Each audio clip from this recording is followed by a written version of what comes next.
도집사TV입니다. 자, 이번에는 지게차 운송 자격증 필기 마지막 파트죠. 6과목과 7과목 함께 보도록 하겠습니다. 자, 먼저 6과목은 건설기계 관리 법규와 이제 도로교통법인데 내용이 상당히 많습니다. 그렇기 때문에 시험에 나올 것만 위주로 해서 좀 보는 게 필요한데요. 자, 먼저 중요한 부분만 보겠습니다. 자, 도로별 최고 속도와 최저 속도인데, 자, 최저 속도가 간단하니까 최저 속도 먼저 볼게요. 자, 일단 고속도로는 전부 다 최저 속도 50km죠. 그리고 자동차 전용도로는 30km입니다. 자, 그럼 이제 최고 속도 보면 될 건데, 자, 고속도로를 제외한 일반 도로죠. 편도 1차로면은 60km가 최고 속도고요. 편도 2차로일 경우 80km까지 올라갑니다. 자, 이거는 이제 80km라는 숫자는 고속도로에 적용되기 시작하는데, 자, 고속도로 편도 1차로부터 시작하죠? 80km가 최고 속도입니다. 자, 편도 2차로 이상, 3차로, 4차로 모두 포함된 거죠. 자, 고속도로에서는 매시 100km까지 최고 속도 되어 있습니다. 단, 매시 80km로 제한되어 있는 차량들이 있는데, 자, 1.5톤을 초과하는 화물자동차, 그리고 특수자동차, 위험물, 운반자동차 등 건설기계, 이런 친구들이 이제 제한을 받게 됩니다. 자, 요거는 이제 지정 고시한 노선의 구간도로, 즉 표지판으로 최고 속도가 또 제한되어 있는 부분들이 있죠. 그런 경우에는 최고 120km까지는 가능하나 아까 말씀드렸던 제한되는 친구들이 있습니다. 90km까지죠. 자, 마찬가지로 1.5톤을 초과하는 화물자동차, 특수자동차, 위험물 운반자동차, 건설기계는 최고 속도 90까지 된다라는 거 알아두시고요. 이 90km는 자동차 전용도로에 적용이 돼서 매시 90km라는 최고 속도를 제한받게 됩니다. 자, 좀 빠르게 보도록 하겠습니다. 자, 이제 통행할 수 있는 차량 보도록 할 건데요. 차로마다. 자, 고속도로를 제외한 일반 도로죠. 자, 왼쪽 차로에서는 승용 자동차, 경영, 소형, 중형, 승합 자동차가 가능하고요. 자, 이제 오른쪽 차로는 뭐가 되느냐? 이제 큰 자동차들이죠. 대형 승합 자동차, 화물 자동차, 특수 자동차, 건설 기계들은 이제 오른쪽으로 다녀야 합니다. 추가로 이제 이륜 자동차, 원동기, 장기, 장치, 자전거 이런 친구들이 오른쪽으로 달려야겠죠. 자, 그리고 고속도로에서는 일단은 오토바이, 원동기, 장치, 자전거 이런 거 못 다니죠. 그래서 편도 2차로 먼저 보시면은 1차로에서는 이제 앞지르기 차량들이 원래 다니게 됩니다. 하지만 이제 교통량이 너무 많아서 속도가 나지 않는 경우는 자, 80km 미만 주행 시에도 1차로로 사용이 가능하다. 그리고 2차로는 모든 자동차가 운행이 가능하다라고 되어 있습니다. 자, 그럼 고속도로 편도 3차로가 아무래도 시험에 좀 자주 나오는 편인데요. 자, 1차로는 마찬가지 앞지르기와 교통량이 많아서 부득이한 사정으로 80km 미만 주행 시 1차로 사용이 가능하고요. 자, 그럼 1차로를 제외한 일단은 왼쪽 차로가 이제 승용 자동차 및 경영, 소형, 중형, 승합 자동차로 되어 있습니다. 그러면 1차로와 왼쪽 차로를 제외한 오른쪽 차로 가장 이제 하위 차선이죠. 대형 승합차와 화물자동차, 특수자동차, 건설기계 자동차는 이제 편도 3차로 이상에서 오른쪽으로 달려야 한다라는 법규가 나와 있습니다. 이거 헷갈리시면 안 되고 머릿속에 개념 잘 잡아두세요. 자, 그리고 이제 비나 눈, 악천후식 감속 운행 기준입니다. 자, 최고 속도 20%를 감속해야 되는 경우에는 노면이 젖은 경우에요. 일단 비가 내렸을 경우가 있겠죠. 눈이 녹아서 노면이 젖었을 수도 있습니다. 그리고 눈이 20mm 미만으로 아래로 쌓인 경우 최고 속도 20%를 감속을 하죠. 즉 최고 속도가 80km/h인 고속도로에서 노면이 젖어 있다. 그러면은 20%인 16km를 감소하겠죠. 자, 이 숫자 계산하는 문제 나올 수도 있습니다. 자, 그럼 최고 속도 절반 50%를 감속해야 되는 경우는 언제일까요? 자, 폭우나 폭설, 안개 등 여러 가지 기상 악천후로 가시거리가 100m 밖에 안 되는 경우에는 최고 속도에서 절반을 줄여야 합니다. 자, 이 밖에도 노면이 얼어붙었죠. 겨울에 많이 일어납니다. 노면이 얼어붙거나 눈이 20mm, 2cm 이상 위로 쌓인 경우에는 최고 속도 50%를 감속해서 주행하셔야 된다는 거 꼭 알아두시고요. 추가로 자, 여기서 이 기준대로 하면은 원래 최고속도 100인 곳에서 최고속도 눈이 많이 쌓여 있어요. 3cm가 쌓여 있죠. 그러면 최고속도 50%를 감속을 해야 되는데, 자, 그럼 우리는 50km로 달려야 되는데, 여기서 그 도로의 경찰청장이나 지방경찰청장이 속도 제한 표지를 따로 만들어 놨어요. 그렇다면은, 이런 경우는 교통표지판을 따르는 것을 원칙으로 한다라는 거 알아두시면 완벽하시겠습니다. 자, 추가로 이제 재미없는 내용들, 무조건 외워야 되는 내용들이 나옵니다. 자, 건설기의 등록의 말소 사유, 그러니까 말소해야 되는 사유가 정해져 있어요. 자, 먼저 첫 번째, 거짓이나 그 밖에 부정한 방법으로 등록한 경우, 두 번째, 건설기계가 천재지변이나 이에 준하는 사고로 멸실된 경우, 고장나버린 경우죠. 세 번째, 건설기계 차대와 등록 차대 번호가 다른 경우 말소해야 된다. 그리고 네 번째, 건설기계 안전기준에 벗어난 경우.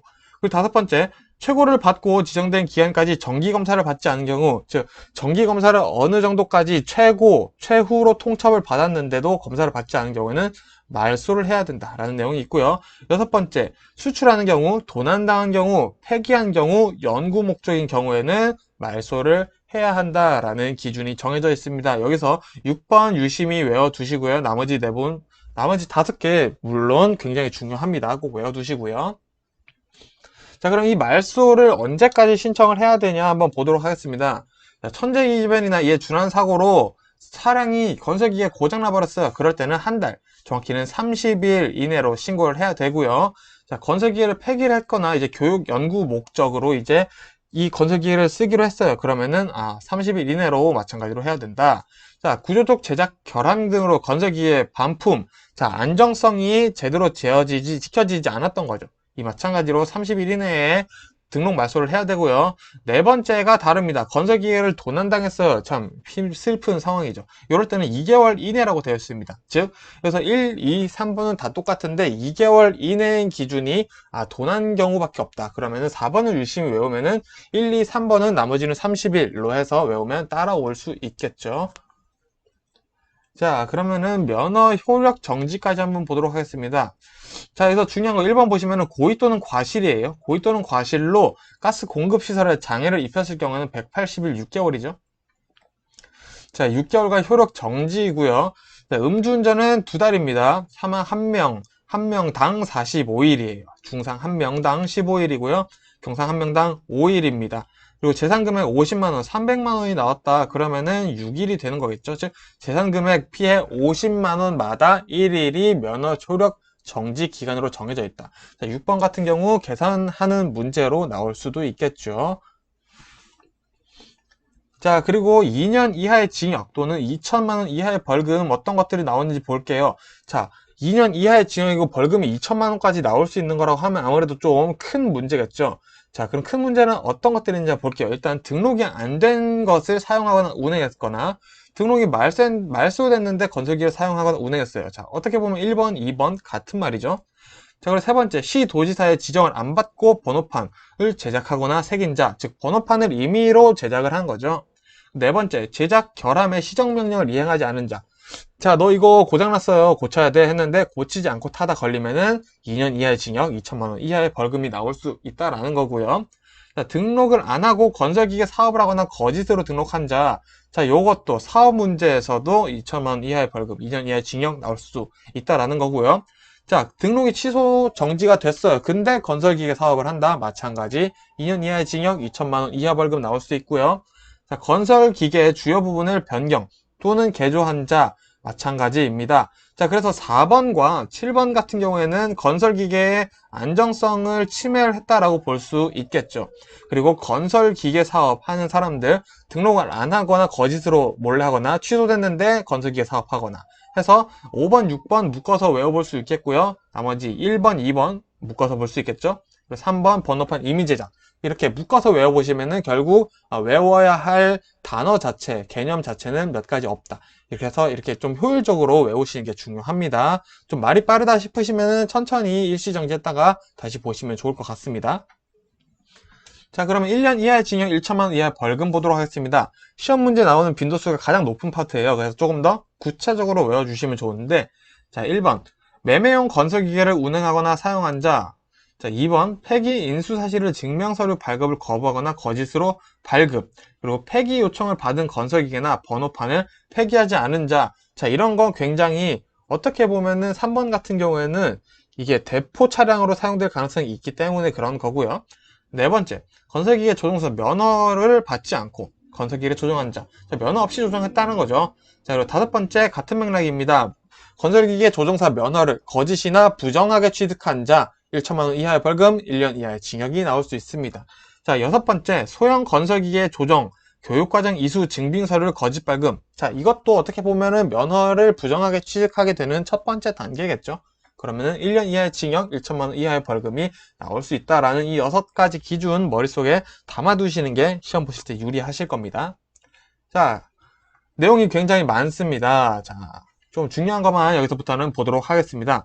자, 면허 취소, 효력 정지 처분에도 운행한 자, 면허 없이 혹은 정지된 상태로 운행을 한 거죠. 그리고 건설기계를 내 땅이 아닌 도로나 다른 데서 토지를 버려놓은 거예요. 그러면은 교통량 방해가 될 수도 있겠죠. 그럴 경우에 또 이렇게 벌금이 나오게 되고요. 음주, 마약, 약물 운행을 알고 운행을 하거나 알고도 지시한 고용주까지 포함이 됩니다. 여기서.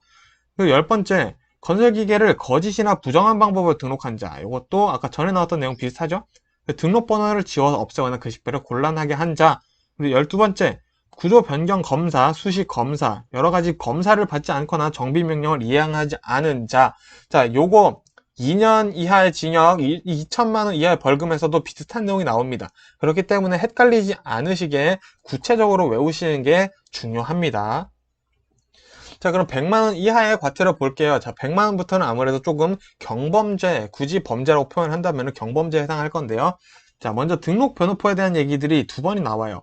자, 등록 번호표를 부착, 봉인, 번호 새기지 않은 경우, 등록 번호표를 가리거나 훼손한 채 운항하거나 훼손한 경우, 그리고 세 번째부터 보시면은 건설기계 안전기준에 적합하지 않은 건설기계를 운행하거나 운행하게 한 자까지 포함되죠. 요거 헷갈리시면 안 됩니다. 요런 거 포인트로 외워두셔야 돼요. 네 번째, 건설기계 사업자의 의무를 위반한 자. 자, 요거 지금 다 100만원 이하의 과태료 얘기를 하고 있습니다. 그리고 다섯 번째, 안전교육을 받지 않고 건설기계를 조종한 자. 자, 요런 것도 다 100만원 이하의 과태료가 나오고요. 50만원 이하의 과태료 조금 더 간단하네요. 자, 임시번호표 없이 운행한 자, 임시번호표 단어 외워주시고요. 등록사항 변경신고를 안 하거나 거짓 신고한 자, 등록사항 변경신고. 세 번째, 말소 신청하지 않은 자, 말소 신청. 네 번째, 등록 번호표를 반납하여 하지만 반납하지 않은 자, 등록 번호표 반납. 다섯 번째, 정기검사를 받지 않은 자, 정기검사. 여섯 번째, 변경신고 의무에 따른 신고를 하지 않았거나 거짓으로 한 자, 변경신고 거짓. 일곱 번째, 건설기계를 주택가, 주변 도로 공터에 세워 교통방해하거나 소음 등으로 주민의 생활 환경을 침해한 차. 자, 여기저기 그냥 막 주차한 느낌이죠. 이럴 때 50만원 이하의 과태료가 나온다라는 겁니다. 자, 근데 7번 헷갈리실 수가 있는 게 아까 1년 이하의 징역, 그리고 1천만 원 이하의 벌금이 나올 수 있는 상황에 뭐가 있었냐면은 타인의 땅이나 도로에 건설기계를 방치를 한 자는 1년 이하와 1천만 원 이하의 벌금이 나오게 돼 있어요. 근데 정확히 보시면 7번과는 내용이 엄연히 다르죠. 요거는 엄연히 다르기 때문에 절대 헷갈리시셔는 안 됩니다. 그래서 요렇게 비슷한 친구들 시험에 나왔을 때 억울하게 틀리시지 않게 유의해서 외워주시면 좋겠고요. 자, 7과목은 안전 파트인데 안전 파트 내용이 많지 않습니다. 그래서 어떻게 풀어야 되는지 이런 뉘앙스, 그리고 외워야 되는 거 정말 별거 없습니다. 요것만 제가 말씀드리고 넘어가도록 할게요. 자, 안전관리 파트의 핵심은 뭐냐? 상식선입니다. 자, 상식선이라는 것은 내가 지금까지 살아오면서 해왔던 경험을 바탕으로 문제를 풀 수 있다라는 겁니다. 그래서 외워야 할 부분보다는 평소에 알고 있는 부분들을 캐치를 해서 푸는 게 중요합니다. 그래서 요 안전관리 파트는 무조건 마치고 들어가셔야 돼요. 우리가 총 60점이 합격 목표, 그리고 우리 목표 점수잖아요. 그래서 이 안전관리 파트는 다 맞추셔야지 일단은 60점 커트라인 넘어가실 확률이 굉장히 높아집니다. 그렇기 때문에 이 안전관리 파트는 공부하는 시간을 늘리기보다는 한번 읽어보고 이런 내용이 나오는구나, 그 정도로만 기출문제를 보셔도 충분히 이해가 되실 겁니다. 자, 예를 들어 볼게요. 자, 철길 건널목을 건널 때 어떻게 건너야 하나, 이런 내용들이 나오는데, 철길 건널을 통과할 때 일시 정지한 뒤 안전함을 확인한 뒤 뒤에 잘렸는데 운행한다입니다.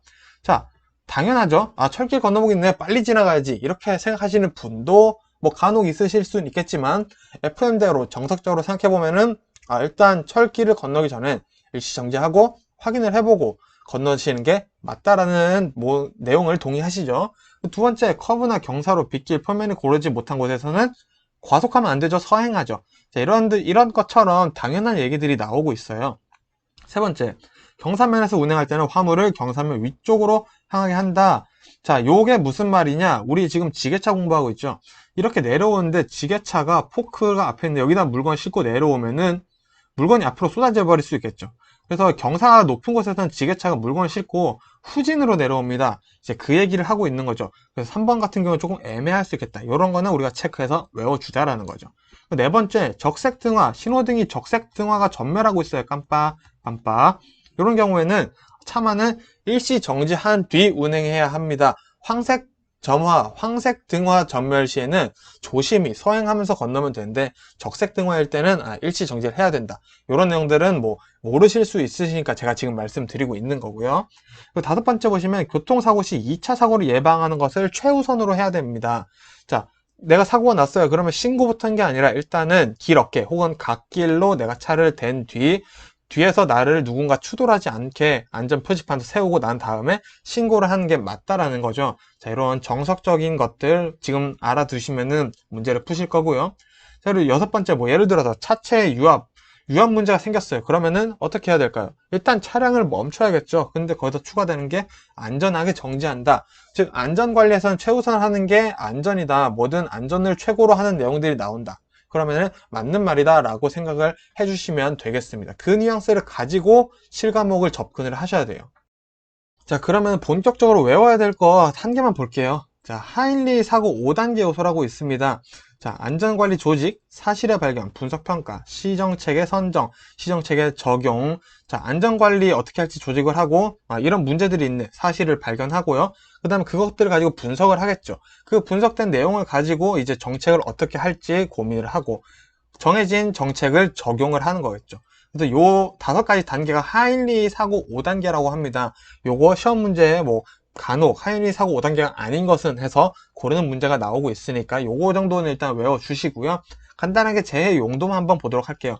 자, 접착이라고 하면 손이나 발이 중량물에 낀 거고요. 전도는 과속이나 미끄러지다가 넘어진 거죠. 낙하는 물체가 떨어져서 다친 겁니다. 내가 손으로 들고 있다가 물건이 떨어져서 발이 찍혔어요. 그것도 낙하사고죠.